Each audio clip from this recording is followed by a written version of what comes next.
Hi friends, welcome to my channel. आज गीता का द्वितीय अध्याय शुरू करते हैं। अथ द्वितीय अध्याय। मैंने पहले चैप्टर में भी बताया था कि गीता को अगर नीचे रख दिया जाए तो नींव गड़ जाती है और सिर पे रख लिया जाए तो शिखर बन जाता है। इसी तरह से गीता के एक एक शब्द को अगर अपने हृदय के अंदर चरितार्थ कर लिया जाए तो जीवन सफल हो जाता है। यदि मेरा ये सजेशन आप लोगों को अच्छा लगे तो प्लीज़ मेरे चैनल को लाइक करना, शेयर करना और सब्सक्राइब करना। मेरी वीडियो बहुत ही सॉलिड होगी आपके जीवन के लिए, इसलिए मेरे जितने भी वीडियो जाएं सबको आगे बढ़ाते जाना और खुद भी उसका लाभ लेते जाना। यही आपसे मेरी विनती है। चलिए शुरू करते हैं। अथ द्वितीय अध्याय। संजय बोले, उस समय करुणा से व्याप्त और आंसुओं से पूर्ण तथा व्याकुल नेत्रों वाले शोक युक्त उस अर्जुन के प्रति भगवान मधुसूदन ने यह वचन कहा। श्री भगवान बोले, हे अर्जुन, तुझे इस समय में यह मोह किस हेतु से प्राप्त हुआ? क्योंकि न तो यह श्रेष्ठ पुरुषों द्वारा आचरित है, न स्वर्ग को देने वाला है और न कीर्ति को करने वाला ही है। इसलिए हे अर्जुन, नपुंसकता को मत प्राप्त हो। तुझमें यह उचित नहीं जान पड़ती। हे परंतप, हृदय की तुच्छ दुर्बलता को त्याग कर युद्ध के लिए खड़ा हो जा। अर्जुन बोले, हे मधुसूदन, मैं रणभूमि में किस प्रकार बाणों से भीष्म पितामह और द्रोणाचार्य के विरुद्ध लड़ूंगा? क्योंकि हे हरिसूदन, वे दोनों ही पूजनीय हैं। इसलिए इस महानुभाव गुरुजनों को न मारकर मैं इस लोक में भिक्षा का अन्न भी खाना कल्याणकारक समझता हूँ। क्योंकि गुरुजनों को मारकर भी इस लोक में रुधिर से सने हुए अर्थ और काम रूप भोगों को ही तो भोगूंगा। हम यह भी नहीं जानते कि हमारे लिए युद्ध करना और न करना, इन दोनों में से कौन सा श्रेष्ठ है। अथवा यह भी नहीं जानते कि उन्हें हम जीतेंगे या वे हमको जीतेंगे, या हम उन्हें जीतेंगे। और जिनको मारकर हम जीना भी नहीं चाहते, वे ही हमारे आत्मीय धृतराष्ट्र के पुत्र हमारे मुकाबले में खड़े हैं। इसलिए कायरता रूप दोष से उपहत हुए स्वभाव वाला तथा धर्म के विषय में मोहित चित्त हुआ, मैं आपसे पूछता हूँ कि जो साधन निश्चित कल्याणकारक हो वह मेरे लिए कहिए, क्योंकि मैं आपका शिष्य हूँ। इसलिए आपके शरण हुए मुझको शिक्षा दीजिए। क्योंकि भूमि में निष्कंटक धन धान्य संपन्न राज्य को और देवताओं के समीपने को प्राप्त होकर भी मैं उस उपाय को नहीं देखता हूँ जो मेरी इंद्रियों के सुखाने वाले शोक को दूर कर सके। संजय बोले, हे राजन, निद्रा को जीतने वाले अर्जुन अंतर्यामी श्री कृष्ण महाराज के प्रति इस प्रकार कहकर फिर श्री गोविंद भगवान से युद्ध नहीं करूंगा यह स्पष्ट कहकर चुप हो गए। हे भरतवंशी धृतराष्ट्र, अंतर्यामी श्री कृष्ण महाराज दोनों सेनाओं के बीच में शोक करते हुए उस अर्जुन को हंसते हुए यह वचन बोले। श्री भगवान बोले, हे अर्जुन, तू न शोक करने योग्य मनुष्यों के लिए शोक करता है और पंडितों के ऐसे वचनों को कहता है, परंतु जिनके प्राण चले गए हैं उनके लिए और जिनके प्राण नहीं गए हैं उनके लिए भी पंडित जन शोक नहीं करते। न तो ऐसा ही है कि मैं किसी काल में नहीं था, तू नहीं था, अथवा ये राजा लोग नहीं थे, और न ऐसा ही है कि इससे आगे हम लोग नहीं रहेंगे। जैसे जीवात्मा की इस देह में बालकपन, जवानी और वृद्धावस्था होती है, वैसे ही अन्य शरीर की प्राप्ति होती है। उस विषय में धीर पुरुष मोहित नहीं होता। हे कुंती पुत्र, सर्दी गर्मी और सुख दुखों को देने वाले इंद्रिय और विषयों के संयोग तो उत्पत्ति विनाशील और अनित्य हैं। इसलिए हे भारत, उनको तू सहन कर। क्योंकि हे पुरुष श्रेष्ठ, दुख सुख को समान समझने वाले जिस धीर पुरुष को ये इंद्रिय और विषयों के संयोग व्याकुल नहीं करते वह मोक्ष के योग्य होता है। असत वस्तु की तो सत्ता नहीं है और सत्य का अभाव नहीं है। इस प्रकार इन दोनों का ही तत्व ज्ञानी पुरुषों द्वारा देखा गया है। नाश रहे तो तू उसको जान जिससे यह संपूर्ण जगत दृश्य वर्ग व्याप्त है। इस अविनाशी का विनाश करने में कोई भी समर्थ नहीं है। इस नाश रहित अप्रमेय नित्य स्वरूप जीवात्मा के ये सब शरीर नाशवान कहे गए हैं। इसलिए हे भरतवंशी अर्जुन, तू युद्ध कर। जो इस आत्मा को मारने वाला समझता है तथा जो इसको मरा मानता है, वे दोनों ही नहीं जानते। क्योंकि यह आत्मा वास्तव में न तो किसी को मारता है और न किसी के द्वारा मारा जाता है। यह आत्मा किसी काल में भी न तो जन्मता है और न मरता ही है, तथा न यह उत्पन्न होकर फिर होने वाला ही है, क्योंकि यह अजन्मा, नित्य, सनातन और पुरातन है। शरीर के मारे जाने पर भी यह नहीं मारा जाता। हे प्रथापुत्र अर्जुन, जो पुरुष इस आत्मा को नाश रहित, नित्य, अजन्मा और अव्यय जानता है, वह पुरुष कैसे किसको मरवाता है और कैसे किसको मारता है। जैसे मनुष्य पुराने वस्त्रों को त्याग कर दूसरे नए वस्त्रों को ग्रहण करता है, वैसे ही जीवात्मा पुराने शरीरों को त्याग कर दूसरे नए शरीरों को प्राप्त होता है। इस आत्मा को अस्त्र नहीं काट सकते, इसको आग नहीं जला सकती, इसको जल नहीं गला सकता और वायु नहीं सुखा सकती, क्योंकि यह आत्मा अछेद है। यह आत्मा अदाह, अक्लेद है और निसंदेह अशोष्य है, तथा यह आत्मा नित्य, सर्वव्यापी, अचल, स्थिर रहने वाला और सनातन है। यह आत्मा अव्यक्त है, यह आत्मा अचिंत्य है और यह आत्मा विकार रहित कहा जाता है।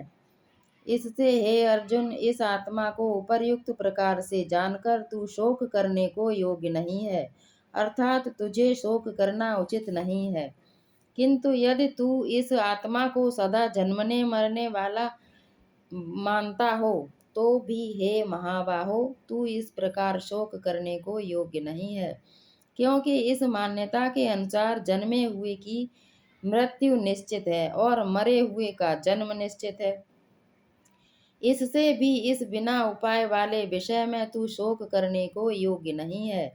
हे अर्जुन, संपूर्ण प्राणी जन्म से पहले अप्रकट थे और मरने के बाद भी अप्रकट हो जाने वाले हैं, केवल बीच में ही प्रकट हैं।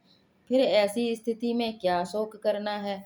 कोई एक महापुरुष ही इस आत्मा को आश्चर्य की भांति देखता है और वैसे ही दूसरा कोई महापुरुष ही इसके तत्व का आश्चर्य की भांति वर्णन करता है, तथा दूसरा कोई अधिकारी पुरुष ही इसे आश्चर्य की भांति सुनता है और कोई कोई तो सुनकर भी इसको नहीं जानता।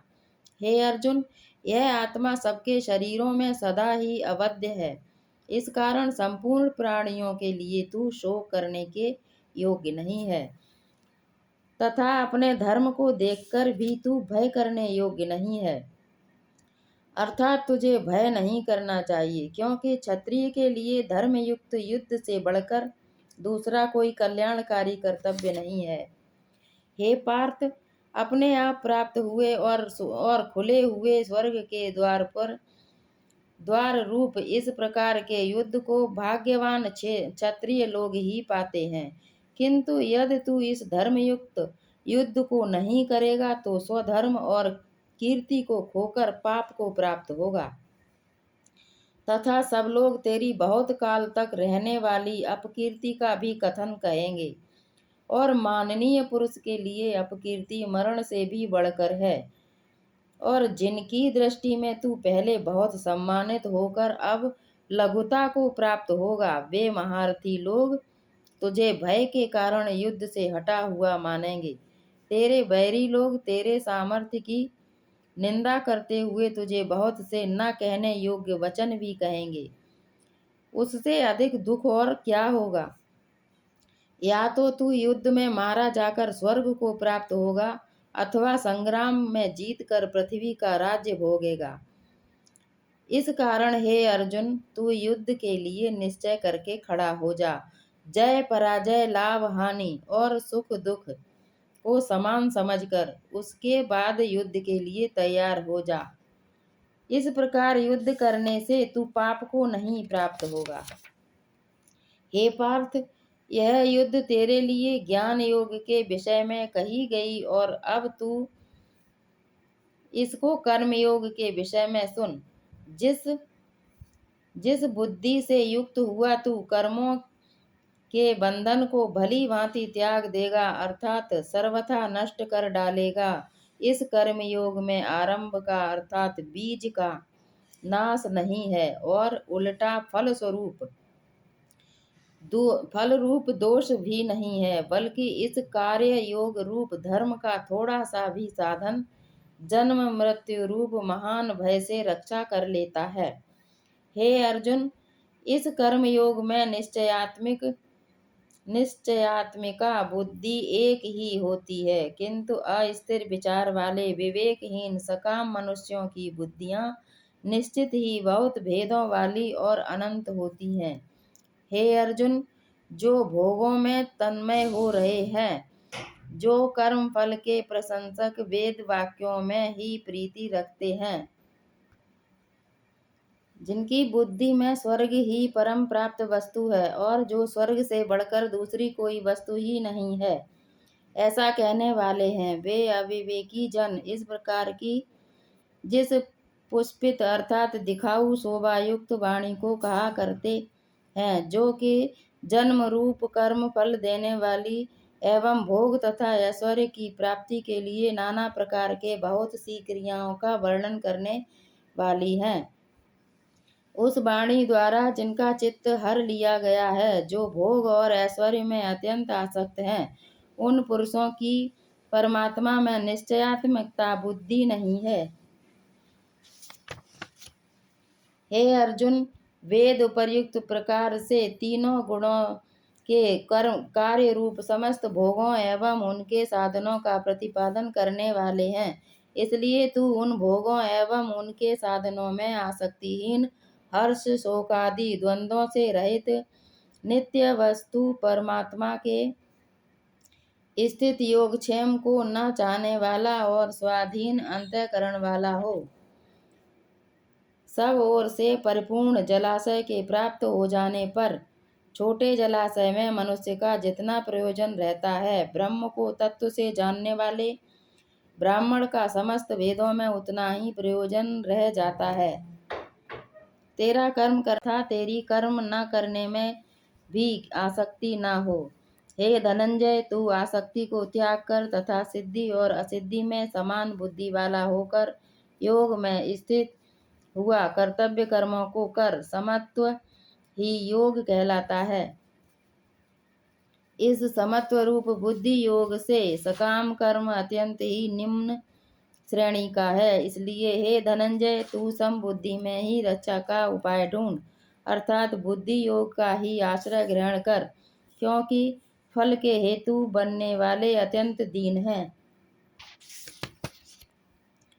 समबुद्धि युक्त पुरुष पुण्य और पाप दोनों को इसी लोक में त्याग देता है, अर्थात उनसे मुक्त हो जाता है। इससे तू समत्व रूप योग में लग जा। यह समत्व रूप योग ही कर्मों में कुशलता है, अर्थात कर्म बंधन से छूटने का उपाय है। क्योंकि समबुद्धि से युक्त ज्ञानी जन कर्मों से उत्पन्न होने वाले फल को त्याग कर जन्म रूप बंधन से मुक्त हो निर्विकार परम पद को प्राप्त हो जाते हैं। जिस काल में तेरी बुद्धि मोह रूप दलदल को भली भांति पार कर जाएगी, उस समय तू सुने हुए और सुनने में आने वाले इस लोक और परलोक संबंधी सभी भोगों से वैराग्य को प्राप्त हो जाएगा। भांति भांति के वचनों को सुनने से विचलित हुई तेरी बुद्धि जब परमात्मा में अचल और स्थिर ठहर जाएगी, तब तू योग को प्राप्त हो जाएगा, अर्थात तेरा परमात्मा से नित्य संयोग हो जाएगा। अर्जुन बोले, हे केशव, समाधि में स्थित परमात्मा को प्राप्त हुए स्थिर बुद्धि पुरुष का क्या लक्षण है? वह स्थिर बुद्धि पुरुष कैसे बोलता है, कैसे बैठता है और कैसे चलता है? भगवान बोले, हे अर्जुन, जिस काल में यह पुरुष मन में स्थिर संपूर्ण कामनाओं को भली भांति त्याग देता है और आत्मा में ही संतुष्ट रहता है, उस काल में वह स्थित प्रज्ञ कहा जाता है। दुखों की प्राप्ति होने पर जिसके मन में उद्वेग नहीं होता, दुखों की प्राप्ति में जो सर्वथा निष्प्रह है, तथा जिसके राग, भय और क्रोध नष्ट हो गए हैं, ऐसा मुनि स्थिर बुद्धि कहा जाता है। जो पुरुष सर्वत्र स्नेह रहित हुआ उस शुभ या अशुभ वस्तु को प्राप्त होकर न प्रसन्न होता है और न द्वेष करता है, उसकी बुद्धि स्थिर है। और कछुआ सब ओर से अपने अंगों को जैसे समेट लेता है, वैसे ही जब यह पुरुष इंद्रियों के विषयों से इंद्रियों को सब प्रकार से हटा लेता है, तब उसकी बुद्धि स्थिर है, ऐसा समझना चाहिए। इंद्रियों के द्वारा विषयों को ग्रहण न करने वाले पुरुष के भी केवल विषय को निवृत्त हो जाते हैं, परंतु उनमें रहने वाली आसक्ति निवृत्त नहीं होती। इस स्थित प्रज्ञ पुरुष की तो आसक्ति भी परमात्मा का साक्षात्कार करके निवृत्त हो जाती है। हे अर्जुन, आसक्ति का नाश न होने के कारण ये प्रथमन स्वभाव वाली इंद्रियां यत्न करते हुए बुद्धिमान पुरुष के मन को भी बलात् कर लेती हैं। इसलिए साधक को चाहिए कि वह उन संपूर्ण इंद्रियों को वश में करके समाहित चित्त हुआ मेरे परायण होकर ध्यान में बैठे, क्योंकि जिस पुरुष की इंद्रियां वश में होती हैं उसी की बुद्धि स्थिर हो जाती है। विषयों का चिंतन करने वाले पुरुष के उन विषयों में आसक्ति हो जाती है, आसक्ति से उन विषयों की कामना उत्पन्न होती है और कामना में विघ्न पड़ने से क्रोध उत्पन्न होता है। क्रोध से अत्यंत मूढ़ भाव उत्पन्न हो जाता है, मूढ़ भाव से स्मृति में भ्रम हो जाता है, स्मृति में भ्रम हो जाने से बुद्धि अर्थात ज्ञान शक्ति का नाश हो जाता है और बुद्धि का नाश हो जाने से यह पुरुष अपनी स्थिति से गिर जाता है। परंतु अपने अधीन किए हुए अंतःकरण वाला साधक अपने वश में की हुई राग द्वेष से रहित इंद्रियों द्वारा विषयों में विचरण करता हुआ अंतःकरण की प्रसन्नता को प्राप्त होता है। अंतःकरण की प्रसन्नता होने पर इसके संपूर्ण दुखों का अभाव हो जाता है और उस प्रसन्न चित्त वाले कर्म योगी की बुद्धि शीघ्र ही सब ओर से हटकर एक परमात्मा में ही भली भांति स्थिर हो जाती है। न जीते हुए मन और इंद्रियों वाले पुरुष में निश्चयात्मिकता बुद्धि नहीं होती। उस अयुक्त मनुष्य के अंतःकरण में भावना भी नहीं होती तथा भावनाहीन मनुष्य को शांति नहीं मिलती, और शांति रहित मनुष्य को सुख कैसे मिल सकता है? क्योंकि जैसे जल में चलने वाली नाव को वायु हर लेती है, वैसे ही विषयों में विचरती हुई इंद्रियों से मन जिस इंद्रिय के साथ रहता है, वह एक ही इंद्रिय इस अयुक्त पुरुष की बुद्धि को हर लेती है। इसलिए हे महाबाहो, जिस पुरुष की इंद्रियों के विषयों से सब प्रकार निग्रह की हुई हैं, उसी की बुद्धि स्थिर है। संपूर्ण प्राणियों के लिए जो रात्रि के समान है, उस नित्य ज्ञान स्वरूप परमानंद की प्राप्ति में स्थिर प्रज्ञ योगी जागता है, और जिस नाशवान सांसारिक सुख की प्राप्ति में सब प्राणी जागते हैं, परमात्मा के तत्व को जानने वाले मुनि के लिए वह रात्रि के समान है। जैसे नाना नदियों के जल सब ओर से परिपूर्ण अचल प्रतिष्ठा वाले समुद्र में उसको विचलित न करते हुए ही समा जाते हैं। वैसे ही सब भोग जिस स्थित प्रज्ञ पुरुष के किसी प्रकार का विकार उत्पन्न किए बिना ही समा जाते हैं, वही पुरुष परम शांति को प्राप्त होता है, भोगों को चाहने वाला नहीं। जो पुरुष संपूर्ण कामनाओं को त्याग कर ममता रहित, अहंकार रहित और स्पृहा रहित हुआ विचरता है, वही शांति को प्राप्त होता है, अर्थात वह शांति को प्राप्त है। हे अर्जुन, यह ब्रह्म को प्राप्त हुए पुरुष की स्थिति है। इसको प्राप्त होकर योगी कभी मोहित नहीं होता और अंत काल में भी इस ब्राह्मी स्थिति में स्थित होकर ब्रह्मानंद को प्राप्त हो जाता है। ओम तत्सद। श्रीमद् भगवद गीता उपनिषत्सु ब्रह्म विद्या योग शास्त्रे श्री कृष्ण अर्जुन संवादे सांख्य योगो नाम द्वितीय अध्याय समाप्त।